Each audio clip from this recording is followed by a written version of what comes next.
They're saying it's his last match, but what happens if he wins the world title? Interesting, isn't it? No, it's not. It's a cluster F is what it will be. Don't do it. Did you guys see Goldberg on Monday? Like, yeah. Gunther had to snail mail that punch in order for that man to block it. And that is no disrespect. The man is just 58 years old. He doesn't have that much left in the tank. By his own admission, he has injured himself a couple of different times, training, getting ready for this match. There is no way on God's green earth that Goldberg should win this match.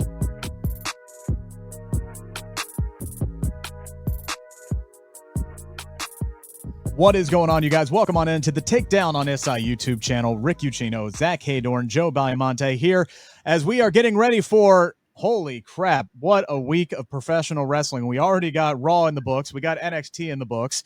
Let's see. We got Dynamite tonight, Thursday, kind of an off day unless you watch, Ring of Honor or TNA. We got a Ring of Honor pay-per-view on Friday. We got SmackDown on Friday. We got 3 damn shows on Saturday, a show on Sunday, and then the week starts back over again on Monday for Raw. Strap yourselves in, folks. It's going to be a big one. We're only talking about 2 of the shows here today because I figured we need to combine some of these, gentlemen, or we're just not going to have time to record all of these predictions that we need to get in the can for this week. Zach, good to chat with you. How's it going, man? Man, it is going good. I'm excited for a busy week. It's when you look at the week, I'm like, oh my God, how are we going to be able to cover all this? How are we going to do it? But we got it. We got a plan. This show here is the TKO petty, the petty leadership of TKO group show. So this is the shows that are going up against All In. But man, I'm excited. We got a lot to get to. So let's do it. Yeah, we will have boots on the ground for Takedown on SI this week. John Alba is going to be in Dallas for all of the AEW festivities, and I will be in Hotlanta, Georgia, and I think it's actually going to be very, very hot, so I'm not looking forward to that. But I will be down there for Saturday night's main event and Evolution, covering those as well. Of course, there's also Great American Bash that's going to be going on at the same time as AEW All In on Saturday, so there's a lot to cover. We got you there. All of it on the Takedown on SI, as well as here on the YouTube channel. John Alba's got a conversation with Hangman Adam Page that's going to be dropping this week. I'm going to be talking to Trish Stratus as well. So there's a lot of good things coming out of the podcast, including from our good friend Joe Baiamonte from the other side of the pond. I won't call it wrong this time. I'll just say you're from the other side. I appreciate that. Thank you very much. Yeah, it feels like almost like a WrestleMania week. There's that much stuff on. Well, it is AEW's WrestleMania. So. Yeah. In a way, it is like, and WWE, they're doing this whole like indie piggybacking off the back of it with all their shows. Yeah, it's absolutely like there's going to come a point like Sunday after I drive back into actually it's going to be Monday morning after I drive back into Cincinnati. Yes, I'm driving from Cincinnati to Atlanta. Don't judge me, but I'm going to come back and I'm going to be like, oh man, I could use a vacation from this vacation, and then no, because Monday Night Raw is going to be coming up and. We're going to have that covered for you too, because we're insane. I'm going to need arthritis medication after all the typing I've done this week, but I digress. Let's do a little conversing, shall we say. Let's start with Saturday night's main event. We're going to go in chronological order here. So Saturday night's main event, as of right now, we're recording this at 4:00 Eastern time on Tuesday. That is the day today. Yeah, Tuesday. So there's only 3 matches on the card. I feel like there's going to be more added. Maybe a bloodline matchup, maybe Jacob Fatu and Talatanga, maybe a tag team match involving everybody who's involved there, get Jay or Jimmy Uso involved. Maybe the Women's United States Championship rematch between Julia and Zelina Vega gets added on this card. Maybe it gets added to Evolution. Point being, we're going to focus on what is currently booked. So if we miss something, that's why it has not been booked as of 4/17 on Tuesday afternoon. Let's start with the megastar, LA Knight. Yeah, going for some revenge against Seth Rollins. Joe, rapid fire conversation here. We're going to be here all day. Do you see LA Knight scoring a big win over the Visionary, or is this standard LA Knight booking, big spot, and he comes up short? That's exactly what I think it is, yeah. I don't see them going with like Rollins dropping a match just yet in this run, and I think it's... too soon. It's too soon for him to be dropping matches. I think Knight will be on the verge of winning, and there might be some shenanigans and the close but no cigar for the megastar, I think, with this one. Zach, what do you think? I hope LA Knight cashes a big check, because that is really all that he's going to get out of this. I don't think he gets the nod. Like, he doesn't get the nod for a pinfall. He is kind of that upper tier. And I don't want to say gatekeeper, but that's kind of his spot right now. I mean, Seth's got a lot going on. He's got some big matches that he's going to have this year. And, his faction is new. Every reason in the book to give him this victory, and I think he gets it. So, Zach, you remember when we were sitting here talking about, all of the momentum and the reasons why Jacob Fatu needed to win at Night of Champions, and I sat here in this chair and said, nah. I remember. Needs it more, and here's how they're going to give it to him. LA Knight needs it more, and here's how they're going to give it to him. Seth Rollins has pissed off way too many people. This has shenanigans written all over it. Yes, Braun Breaker is going to get involved. Yes, Bronson Reed is going to get involved. But so, I believe, is Sami Zayn, even though they say he's out indefinitely. LA Knight definitely too. He was out for a week. We're going to get Jey Uso involved, and I think we're going to get CM Punk involved as well. There's going to be chaos. All it's going to take is 1 second. BFT, head hits the mat. All she said and done, all she wrote. Yeah, it's a cheap victory, but it doesn't matter. It goes down in the win column. LA Knight, look, he needs this. God, does he need this? Seth loses absolutely nothing by losing in that fashion. He's still going to cash in the Money in the Bank, I think, on Cody at SummerSlam and win the WWE Championship. He's going to be just fine. Give me LA Knight in what I think a lot of people are going to consider to be a massive upset. This is going to be a giant coin flip. I have no idea. Randy Orton is, bulletproof. He's a legend as far as booking is concerned. A loss doesn't hurt him here or there. He did get the win at WrestleMania, but he's lost a lot of big matches already this year. Then again, so has Drew McIntyre, and this man is just coming back after his last match at Saturday night's main event, in which he lost to Damian Priest. Joe, is it going to be 2 in a row? No, I think Orton, they've sort of slipped Orton into that role now where he's sort of like Cena was for quite a while, where when Cena would come back, he would just lose his matches. And it doesn't really hurt him because it's John Cena. So I think Randy's in that sort of spot now where he's lost a lot of big matches over the last year. He's lost 2 King of the Ring finals. He's lost world title matches to Cena and Gunther. I think this is another loss for him. I think bringing Drew back to get beat straight away feels unnecessary, and it feels like that would hurt him a lot more than a defeat would hurt Randy. So I will go for Drew in this one, but I would like them to sort of get Randy out of that role and try and get him into something where he actually does start winning these big ones. Otherwise, ultimately, these wins over him mean nothing. So I expect Drew to come back and get the win in this one. But I don't know. I've been surprised before with their booking of Drew for some of his matches. So, but yeah, I think he gets the win here. Yeah, Zach, this one's very simple for me. And yes, I realize I'm covering all my bases in case I'm wrong about the Money in the Bank cash in. I think one of the things that they set up, or at least they've set themselves up some options with how Drew came back, and he is sowing the seeds of the seat between Randy Orton and Cody Rhodes. I think they're finally setting up for that long-rumored Drew McIntyre, Cody Rhodes feud, whether it's over the WWE Championship or not. And to get to that point, Drew needs the win over Randy. I think he's going to get the win over Randy. I think that's going to set him up for his next main event level run against Cody. Again, whether the title is involved or not, and you could argue it should be.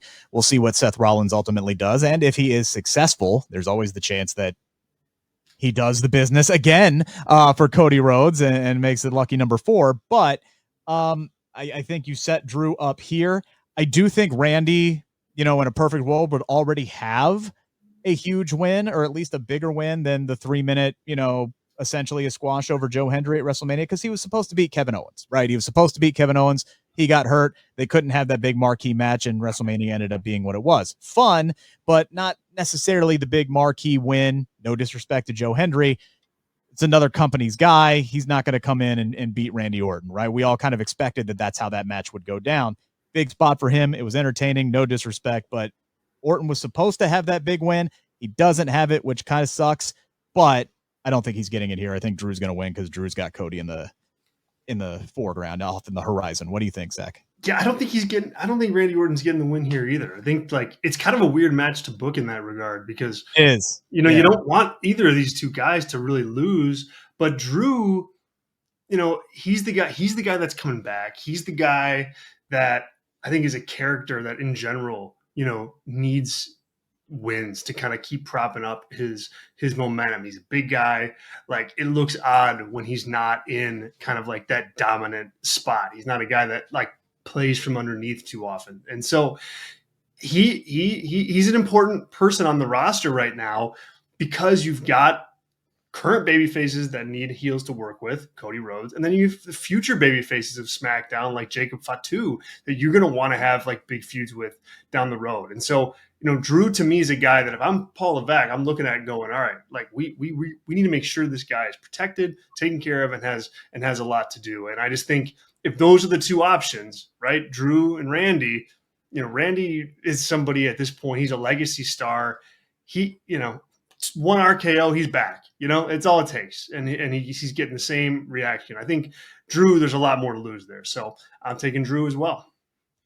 Our main event of the night is for the World Heavyweight Championship, and damn, it even looks like it's already on Goldberg's shoulder, doesn't it? Just like they just trying to irk me with this one. I still got Goldberg Fiend just playing on repeat in my brain, but guys, the fact that this is Goldberg's last match, at least that's what they're saying on television. They're being really cute with this, Joe. They're saying it's his last match, but what happens if he wins the world title? Interesting, isn't it? No, it's not. It's a cluster F is what it will be. Don't do it. Did you guys see Goldberg on Monday? Like, yeah. Gunther had to snail mail that punch in order for that man to block it. And that is no disrespect. The man is just 58 years old. He doesn't have that much left in the tank. By his own admission, he has injured himself a couple of different times, training, getting ready for this match. There is no way on God's green earth that Goldberg should win this match. I don't believe he's going to win this match. I'm going to exercise some demons from Crown Jewel. What was that? 2022, 2021, whatever the hell it was, back in the day, or even further back. Honestly, I can't remember. Was that pre-COVID? Holy crap. I don't know. Time flies, but we're going to exercise some demons here. Gunther's going to win. He's going to win handily because he should, because Gunther is a world-class athlete in his prime, and Goldberg is well past it, Joe. Yeah, I am like, I just want to preface this by saying I'm looking forward to this match so much. Despite everything you've just said, I'm the biggest Bret Hart fan in the world. Like, Bret Hart's on my Mount Rushmore if I were, going to put one together, and I would still feel like running through a brick wall whenever I see Bill Goldberg walking towards the ring. Like, there's something inside. I can't have it not be 1998 every time I see Bill Goldberg walking towards the ring, even though like I've seen, the match with the Undertaker in Saudi Arabia. I've seen some like the Fiend match. I've seen some horrific things from Bill Goldberg over the last few years.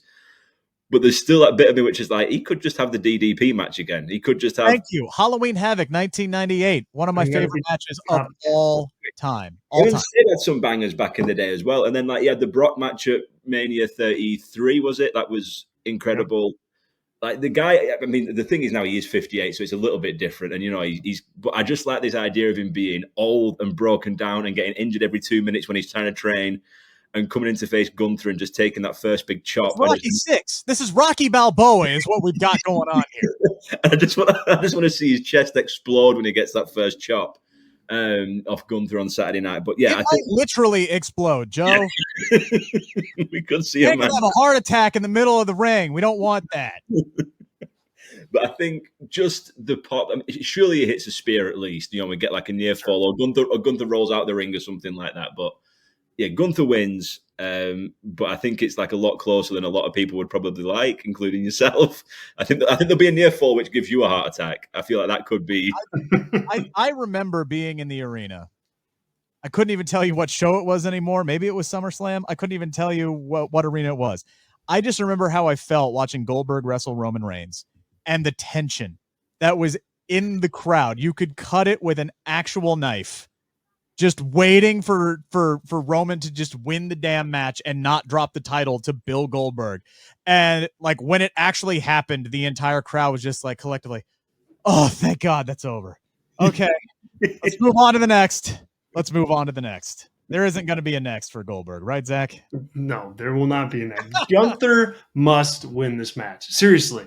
Like, I'm not a Goldberg hater, in generally speaking. In 2025, he doesn't need the world championship. That's just the reality. However, you can't argue with the fact that Goldberg has a connection with the audience. He can move tickets. He can, generate big pops. There's value in a match like this, with it being on Saturday night's main event and with Gunther on the opposite side of the ring for him. But it's only valuable if Gunther gets the win. It's gotta be as simple as, okay, fine, you get the spear, kick out, and then, man, you lock in the sleeper hold, and that's that. And Goldberg, goes off into the sunset, and Gunther gets to talk about retiring Goldberg for the next 10 years. Like, this is what's at stake here.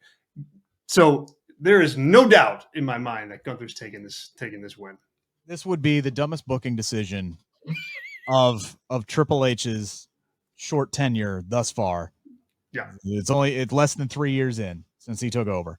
To take the world title off of super over Jey Uso, to put it back on Gunther, just for him to drop it to 58-year-old Bill Goldberg.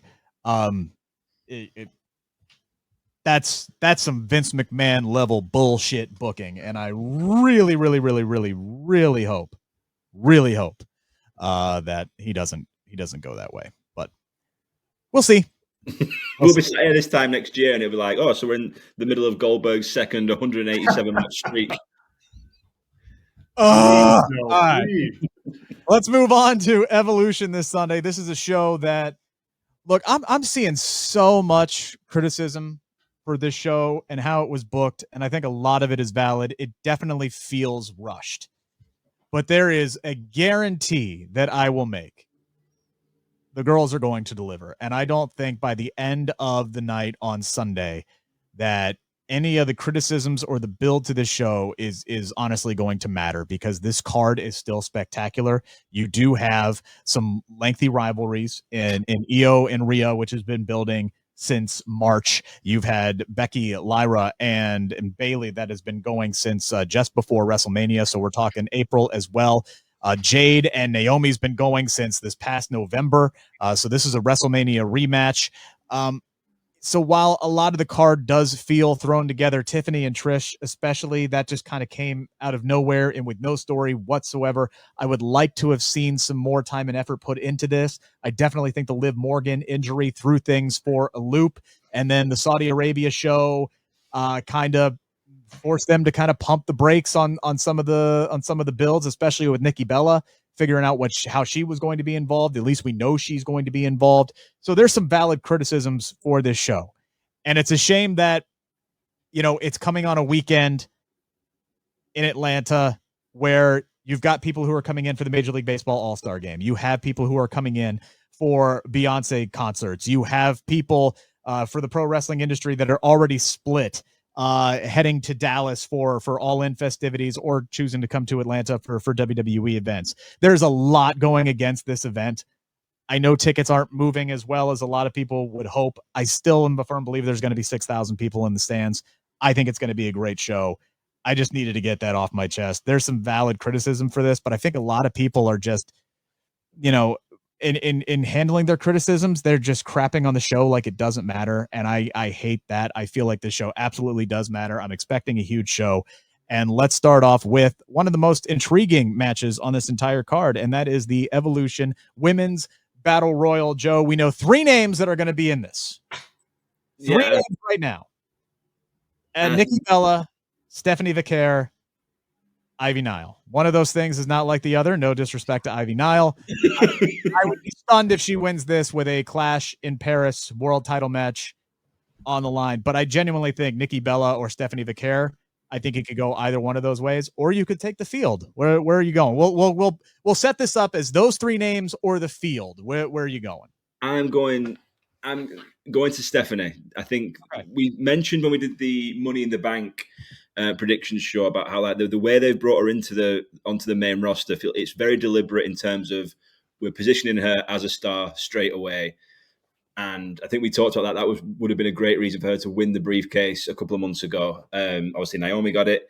I think they've put a title on Julia straight away. They're telling us she's important. She's going to have this title for a long time with the US title. So I think they go that way with Stephanie. They put her over here. They put her over strong against a few legends and a lot of other members of the women's roster. And they build towards that big match in Paris for her and give her something maybe along the way at SummerSlam with somebody. But my pick would be Steph. I think they announced her first for this match. Am I right? I think yeah, and some people may not know it because it aired during only the ad-free tier on Netflix. But she did declare herself the first one. Yes. So I think there's something there. It's, again, very deliberate. They've put her in that position for her to win this match, definitely. Zach, where are you going? Well, first of all, I want to echo what you said about the show in general. I think this show has almost an impossible task to succeed at. Like, this is the last show of a barrage of wrestling shows in a week. Like, it's crazy. Plus AEW's biggest show of the year. It'd be like, if there was like an AEW show after WrestleMania on Sunday. Yeah. Like, it's an impossible position. It's an impossible position. You add injury into that threw everything into a tornado as far as the plans go. I mean, they're lucky that they landed the plane at all on this. And I think the women will deliver. It's still a great card. It's still a solid card. Right. Exactly. With a lot of changes. With that said, I'm going to take Nikki Bella in this for the Battle Royal. And the reason is, it's like, I just think that, she came back and she was set to do business with Liv Morgan, which is a pretty high profile, marquee type spot, for Nikki Bella.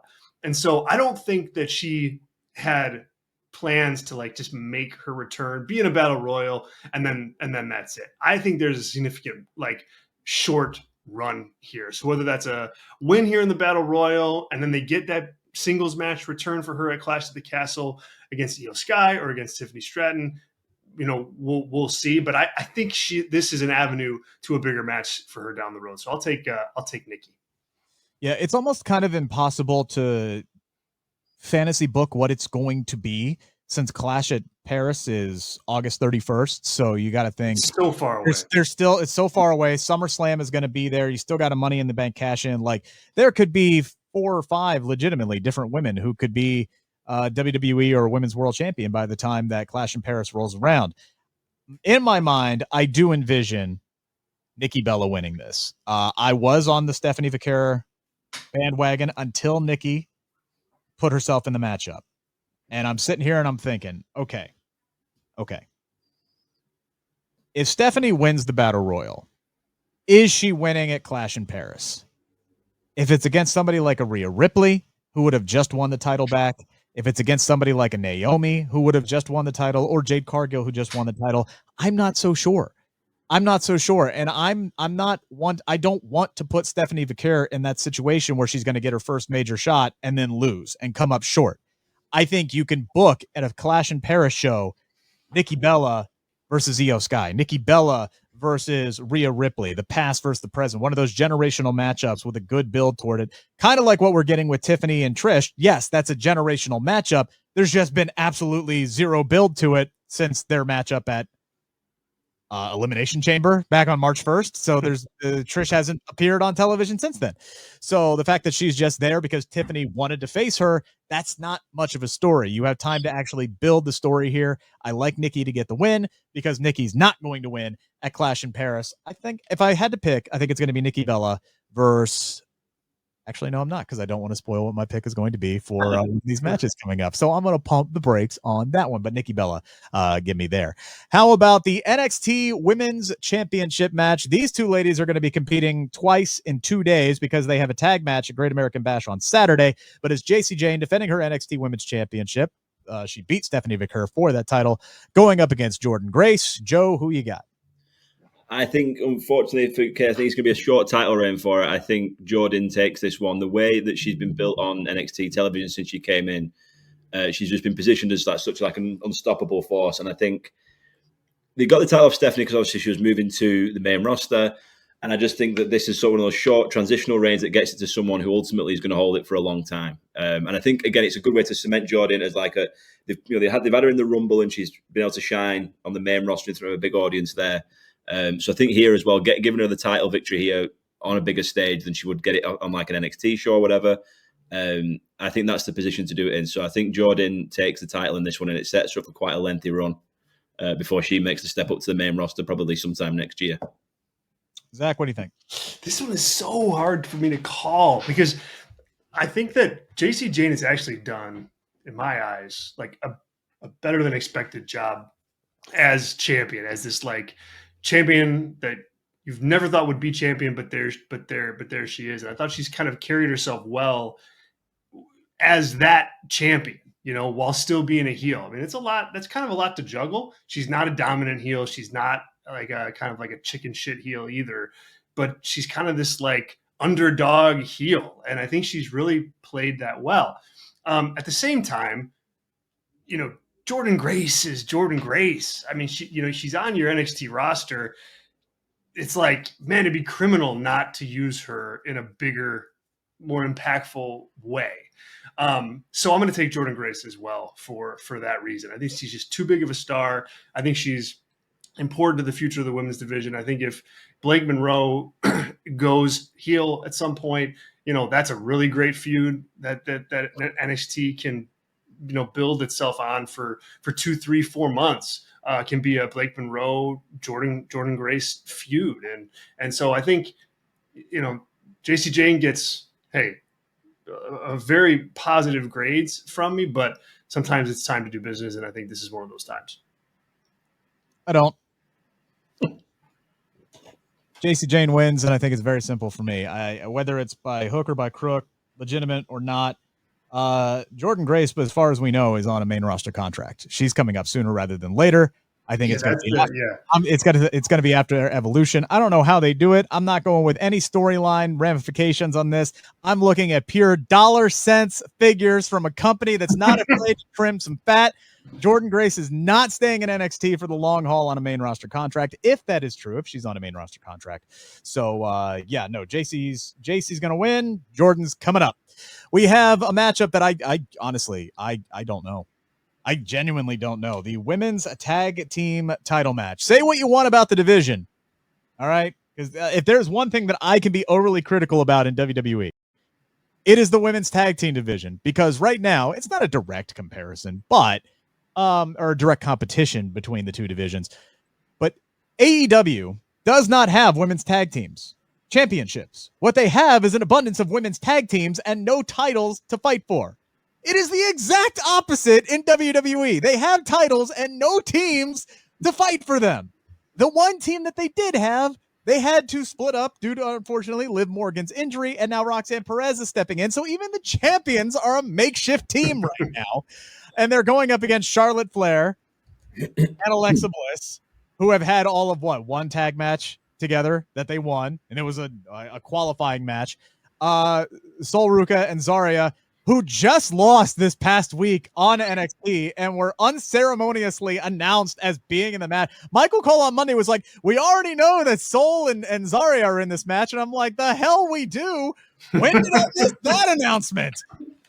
And then thank God the Kabuki Warriors are back together. They're the actual legitimate anchor of this tag team division right now as two-time women's tag teams. Joe, where are you going with this one? I will just preface my prediction by saying I'm really glad to, and this isn't a slight on her at all because I enjoy watching her, but I'm really glad this is how they've chosen to use Charlotte for this show. Rather than just going with her in the safe, we're going to put her in a world title match, which I think has been pretty much the standard for Charlotte for the last 10 years. I think putting her in a tag team with Alexa where you can potentially spin out a storyline between the two of them coming out of this match, or whether it happens at Evolution or shortly afterwards, where Charlotte sort of gets away from world title rivalries and she goes in a different direction. So I'm looking forward to seeing how Charlotte performs in this match, and that's something like a dynamic that I'm really looking forward to. That said, I don't think they win the titles. I think the titles are retained because I really think Judgment Day, this new incarnation with Roxanne Perez, I think they're going to hold on to those titles as long as Liv is out, and then it's going to cause friction when she comes back because Roxanne's going to really prove herself. and how does Liv fit back into the group once she's back, when Roxanne's been so successful. So I think for that reason, and also because I don't see Sol and sorry, I'm forgetting. Yeah, sorry. I don't. If we didn't even know they were in the match until Michael Cole told us, I don't see them. Swerve. It's what they want you to think. The Kabuki Warriors as well. Again, I think it would make sense for them to win in terms of getting it on a sort of an established tag team. But yeah, I feel like it's too soon to sort of have Roxanne and Raquel drop those belts. I think they need a lengthy run until Liv comes back. So for that reason, I'm saying Judgment Day retain. Zach, what do you think? Me too. Judgment Day.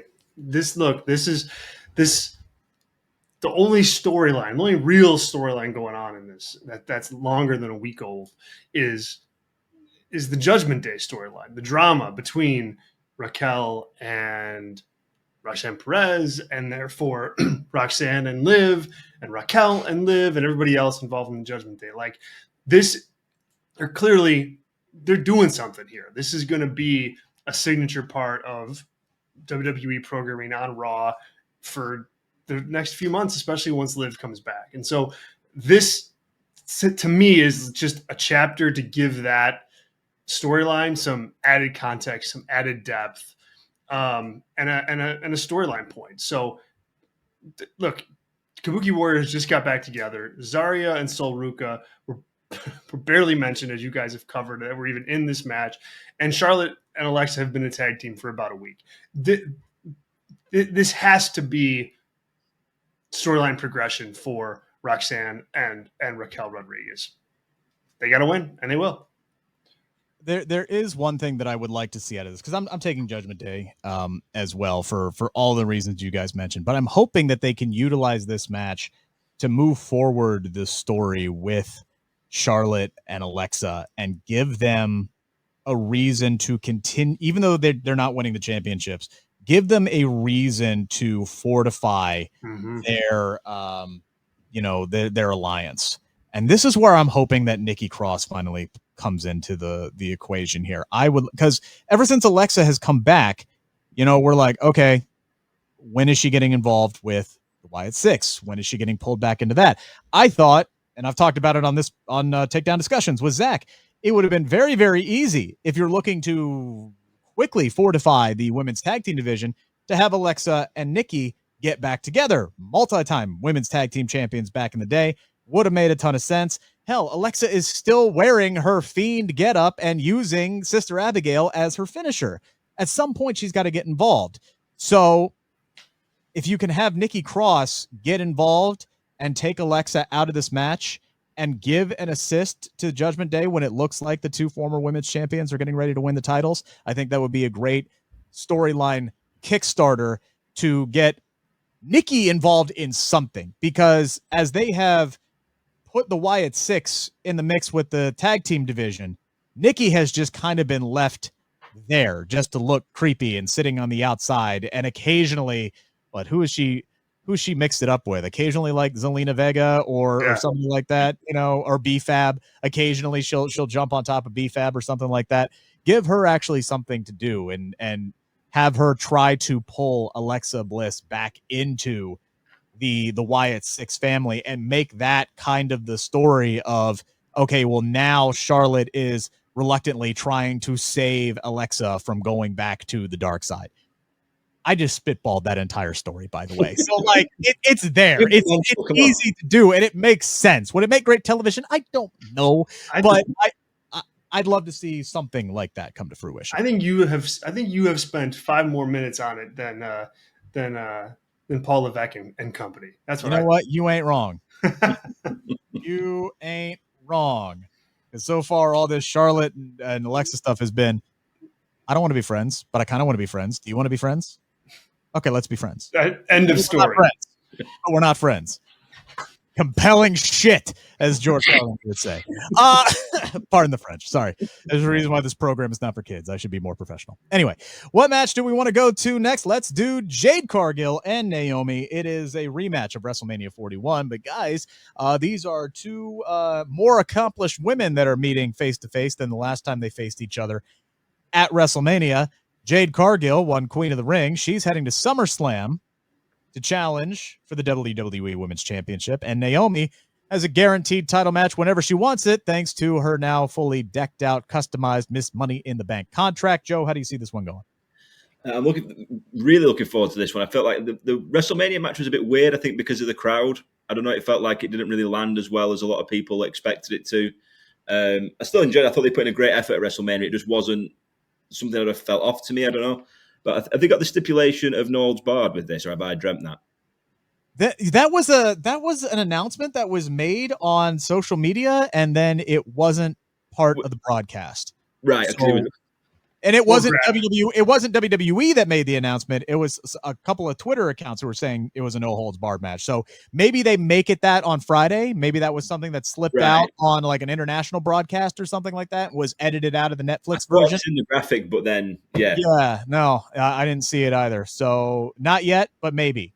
It would make sense because it's sort of been like a very violent sort of rivalry. But I think for this one again, I think just because Jade's heading into that title match, and my prediction for that in the future at SummerSlam would be probably that Naomi cashes in and either wins it off her straight away, or just before she gets the chance to win it, she wins it off her.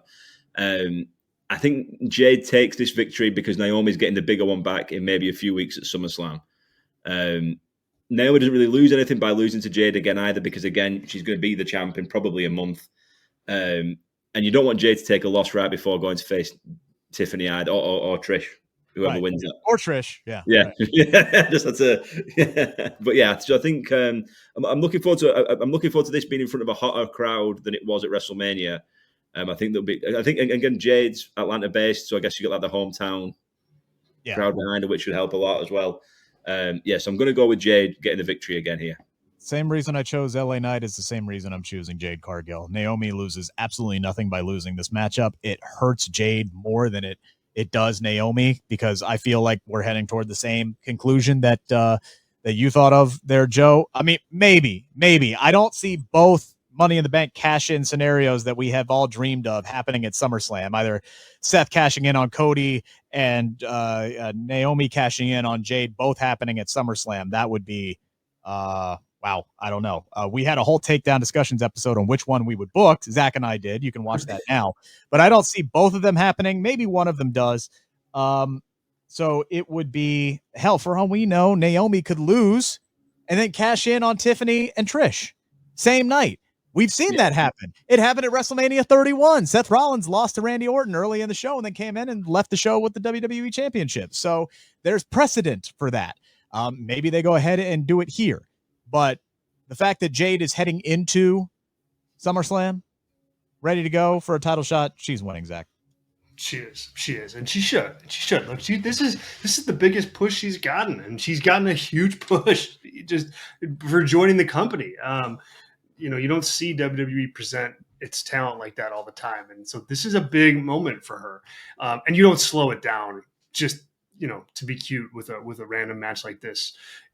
You go with it. And so I think Jade gets this win, and then whatever they do, at SummerSlam and the cash in, like everything is on the table for that. But what makes the most sense is getting Jade a victory here and keeping her hot as she goes into the biggest summer of her career. I wish I had more insight for this one. I'm happy it's happening. This is actually the match. And Zack, I don't remember if I talked to you about this, but I remember having multiple conversations with people Royal Rumble weekend about this match taking place at Elimination Chamber. This is the match that I thought would have been Trish's celebratory 25-year anniversary, big matchup, the passing of the torch moment for Tiffany Stratton ahead of her facing Charlotte Flair at WrestleMania. They decided to team these two together. Now we're getting the match at Evolution. I'm not mad at it. I'm mad at the build, which is all of a week long. But again, Trish is filming a movie right now. So maybe, she couldn't get involved until, that one Monday night in Pittsburgh. And maybe we see her Friday in Nashville. At least I hope we do. But the build has not been great. I'm glad we're getting this matchup. This is going to be the true passing of the torch moment for me, Joe. Tiffany gets the win. And now that I've sat here and thought about it, there's not going to be a cash in either, because then you're just going right back to Jade versus Naomi at SummerSlam. And I don't think they're going to do that. So Tiffany is leaving with the WWE Women's Championship. I think I've changed my mind. I was going to go with Tiffany. And ever since you mentioned the cash-in happening here, I now think that's going to happen. Triple threat. It's going to be a triple threat at SummerSlam. That's how you make it different. So it's going to be Jade and Tiffany and Naomi for the WWE Women's Championship at SummerSlam. But until you mentioned it, because I had it in my head that I actually did think at SummerSlam they might do a cash-in on each night because it's 2 nights and they can sort of try and get around it that way that they're not. Keep forgetting it's 2 nights. True, you're right. Yeah. So maybe they do one on each night, and it's like they make this big unprecedented thing that they've seen the 2 briefcases cashed in, whatever. But I think now I think Naomi losing to Jade and beat it and running down at the end of this and winning the title actually feels like it makes more sense than you get the blow off between Naomi and Jade at SummerSlam. I'm predicting all this live. On the fly, yeah. We are spitballing this whole episode, folks. Yeah. This is what it looks like when an Englishman's brain starts working like really quickly. I'm going with like beans on toast in the So yeah, I'm going Naomi cash in. Naomi comes away with the title.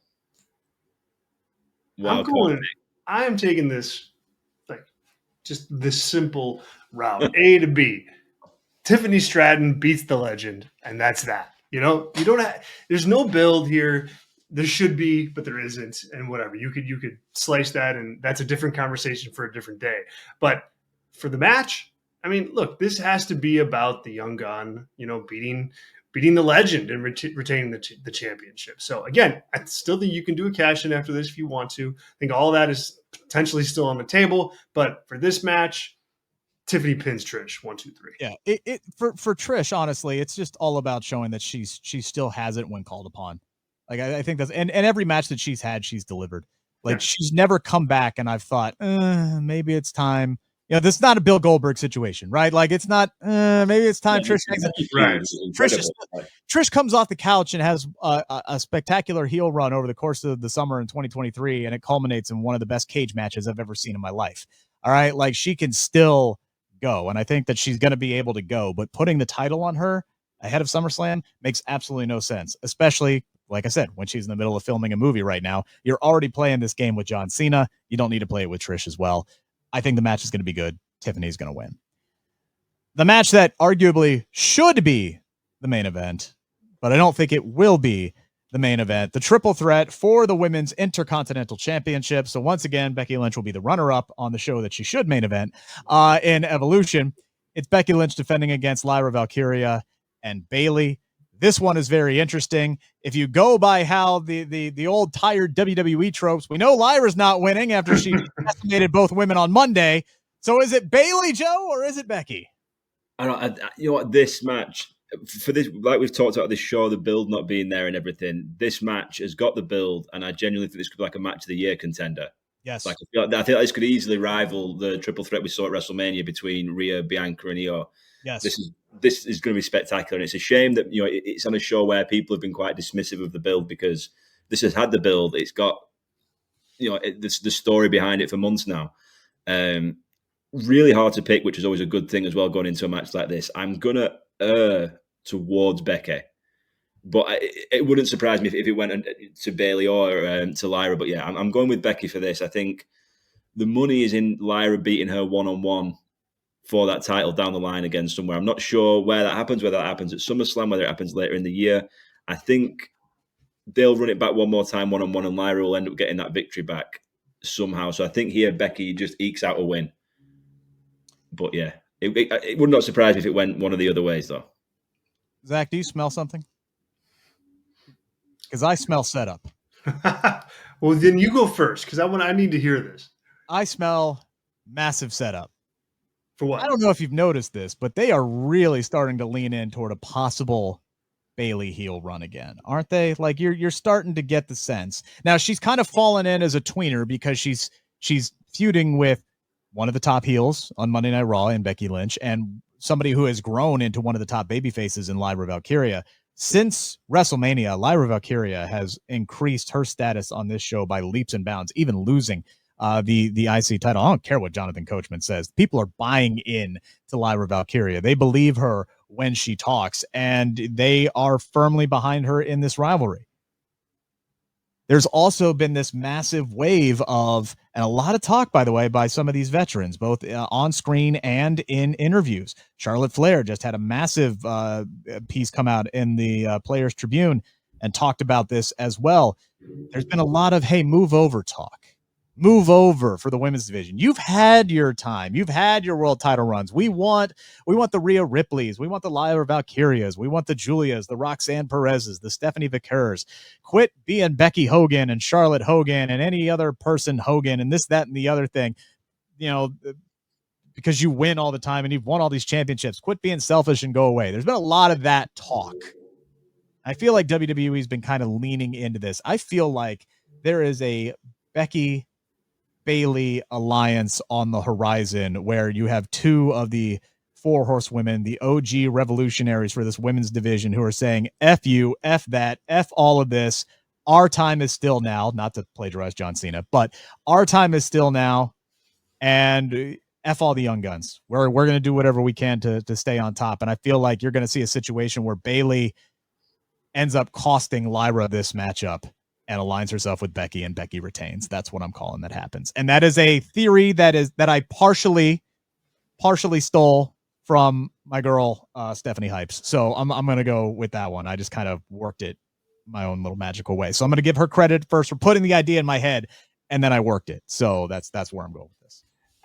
It's a good idea. It's a good idea because I think it does a couple things. One, you get out of this match and you get some heat on Bayley, 2 strong heels in the women's division, and 2 potential opponents for either Io Sky or Rhea Ripley. It doesn't matter who wins that match, but you've now set up some future heels for them to work with. And then of course, you've got a showdown with Lyra Valkyria at some point where you can really crown her as like this conquering babyface over both of them. So lots of options there.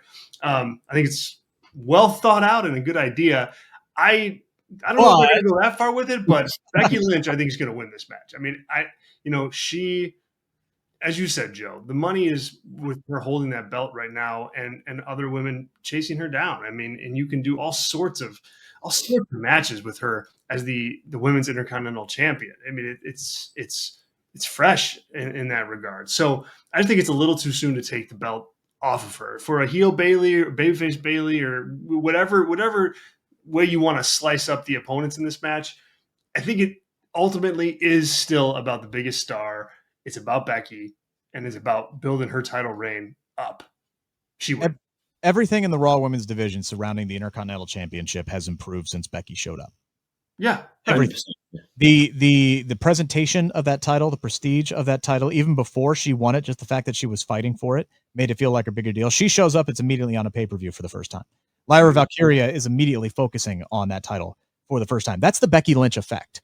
That's part of why we have named her the greatest of all time. That's just how things get better when she is involved because she pushes for the right things. And you could sit here and say, yeah, well, but she won. Yeah, she won because it's for the betterment of that title in the division and for Lyra, because Lyra continues to get over and Lyra continues to get better. And Lyra, to her credit, has answered the call of stepping up and competing at a high level with 2 of the best to ever do it in Becky and Bayley. Mm-hmm. So I feel like you don't upset the apple cart here. Lyra is better on the chase as the babyface. Becky, as the title, does more for that title than it does anybody else right now.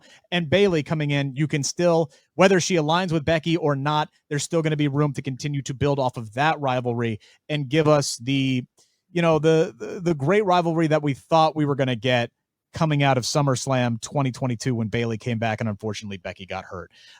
So I think I think there's a lot of reasons that makes sense for keeping the title on Becky. Whether I'm right, whether I'm wrong, I don't know. I like the fantasy book on these things.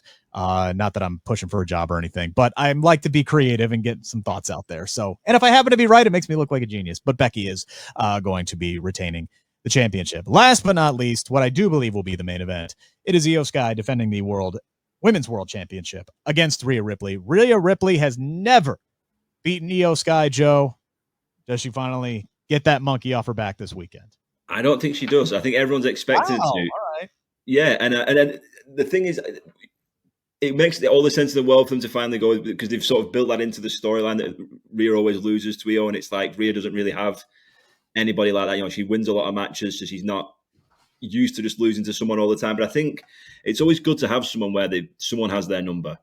And I think with Rhea, she's so dominant in a good way. Like in terms of, like, I'm not calling her Rhea Hogan, but like I think she's not old enough for that yet. Yeah, exactly. Yeah. She's only had like 3 world title reigns too, so you know she's not up. Yeah, she needs another 8 WrestleMania headline spots under her belt and everything else. Yeah, and I just think that everyone's expecting it, and I just think that Rhea, they can extend this out to another match somewhere down the line, even between the pair of them. I just think that Rhea, I'm happy seeing Rhea without the title for a while. I'm happy seeing like this being something that sort of changes her character a little bit, where she just cannot beat Io Sky no matter what it is. She can't beat her in singles competition. She can't beat her in a triple threat. It's just something that gnaws away at her for quite a while. And I think that Rhea can lose enough. It doesn't really mean anything in terms of how the crowd perception will be of her, or people thinking she's buried or whatever. She can come back and win it the next month even, or at Clash in Paris or wherever else. I just think that Io is so good and he's on such a streak at the minute. There is no reason just to take that title off her. I think that this adds a little bit of needle to their rivalry as well, where it's sort of like a competitive rivalry. You can sort of push it over the edge into something else where like Rhea snaps even. Maybe, I don't know whether a heel turn's the right move for her at the minute. I don't know. That might be far too soon, but I think there's something here where you can just build upon what they've already got there and add something more to it. So I think because it's maybe what everyone's expecting, they go the other way and keep Io. It could be like a flash pin situation that she just upsets her. That's the way I'm going with that. I'm going to go with Io retaining. I don't hate the idea of Io retaining, because I think if Rhea doesn't have the title, she doesn't lose much. She's still clearly the top star. She's still clearly, one of the biggest attractions that the company has, men or women. I mean, it's Rhea Ripley, regardless of whether or not she has the championship. But Io, I think, is in a position where she does kind of need that championship to be as relevant as possible. And taking that belt off of her kind of moves her to a different place on the card. Not like drastically down or anything, but just in a little bit of a different spot in terms of focus.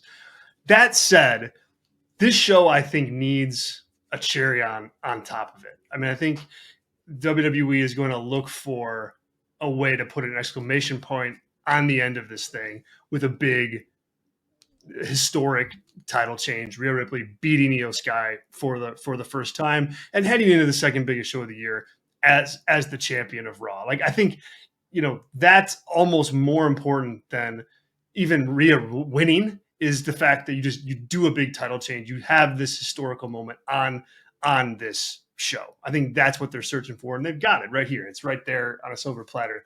I think they take it. I think this is the kind of moment that the first Evolution was really missing. Exactly. If you think about the 2 big marquee matches that happened, it was Becky and Charlotte in one of the greatest women's matches or greatest wrestling matches of all time. That last woman standing match, Becky retained. Then the main event was Ronda Rousey versus Nikki Bella for the Raw Women's Championship. Ronda retained, and it set up everything in motion for what ended up being the main event of WrestleMania 35.